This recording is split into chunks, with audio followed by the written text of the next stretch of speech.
আমি আপনাদের ধন্যবাদ জানাই যে আজকে এই আয়োজনে আমাকে আপনারা দাওয়াত দিয়েছেন, সেটার জন্য আমি আপনাদেরকে ধন্যবাদ। এবং কথাটা একটাই, যেটা আপনারা বলেছেন যে হামিদকে নির্বাচিত করার পরে অন্তত ঢাকা শহরে এখন পর্যন্ত যে কয়জন এমপি নির্বাচিত হয়েছে, আমি সবচেয়ে কার্যকর এমপি দেখছি হামিদুর রহমান হামিদকে। এবং এটা আমি মাননীয় প্রধানমন্ত্রীকেও বলেছি, দেশে যেভাবে কাজ করছে তাহলে জনগণের আশা আকাঙ্ক্ষা পূরণ করা তার পক্ষে সম্ভব হবে। এবং ঢাকা সিটি কর্পোরেশন চালাতে হলেও এই ধরনের একজন সংসদ সদস্য যদি আমি পাশে পাই, তাহলে আমার আর কোনো চিন্তা নেই। তাই ইনশাল্লাহ আমি বিশ্বাস করি ঢাকার সাথে এর অঞ্চলের মানুষ হামিদ সাহেবকে যেভাবে গ্রহণ করেছে, ইনশাল্লাহ আগামী নির্বাচনেও আমাকেও আপনারা গ্রহণ করবেন, যাতে হামিদের পাশে থেকে আমি আপনাদেরকে সেবা করতে পারি। আমি আর বক্তব্য দীর্ঘায়িত না করে শুধু এটাই বলবো, সাংবাদিক যারা আপনার সবার জন্য কাজ করেন, এলাকার জন্য কাজ করেন, মানুষের জন্য কাজ করেন, এলাকার বিভিন্ন সমস্যা আমাদের মাঝে তুলে ধরবেন, যাতে সেগুলো আমরা সমাধান করতে পারি। মানুষের বিভিন্ন সমস্যা আপনারা তুলে ধরবেন, যাতে সেগুলো আমরা সমাধান করতে পারি।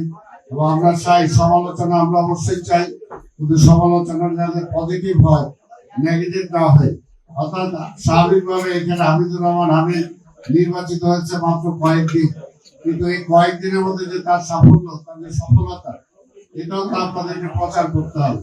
ইতিমধ্যে সে তাকে বানানোর পরে সে জনগণের সেবায় নিয়োজিত হয়েছে এবং অলরেডি অনেক কাজ করে ফেলেছে। তা আমি আরেকটা অনুরোধ করব, আমাদের পরিষ্কার পরিচ্ছন্নতা রাখার জন্য, মশার উপদ্রব থেকে ঢাকাবাসীকে রক্ষা করার জন্য যেমনি সিটি কর্পোরেশনের দায়িত্ব আছে, ঠিক তেমনি জনগণেরও দায়িত্ব আছে। জনগণ যাতে পরিষ্কার পরিচ্ছন্নতা থাকে, সেটার জন্য আপনারা আপনাদের কলম দিয়ে আপনারা লিখবেন, এবং যে সমস্ত খাল বিল নালা যেগুলো আছে সেগুলোতে যাতে যেখানে সেখানে ময়লা আবর্জনা তারা না ফেলে, সেখানে যাতে পলিথিন ব্যাগ তারা না ফেলে, এই ব্যাপারে তাদেরকে সচেতন করবেন।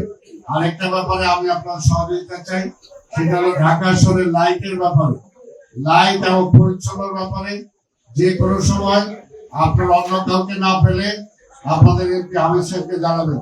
তাহলে ইনশাআল্লাহ আমরা লাইট এবং পরিচ্ছন্নতার ব্যাপারে আমরা 100% নিশ্চয়তা দিতে চাই যে পুরো কাজ হবে, পুরো পরিষ্কার থাকবে, পুরো লাইটিং হবে। আর মশার ব্যাপারে আমরা ক্র্যাশ প্রোগ্রাম করছি, আমরা চেষ্টা করবো যাতে মশাও আমরা নিয়ন্ত্রণে রাখতে পারি। যাতে আপনাদের সহযোগিতার মধ্য দিয়ে হলেই আমরা সেটা সফল হব। তা আমি আপনাদের সহযোগিতা চাই, এবং এই কথা বলেই আপনাদের সবাইকে ধন্যবাদ জানিয়ে আমি আমার বক্তব্য শেষ করছি। খোদা হাফেজ।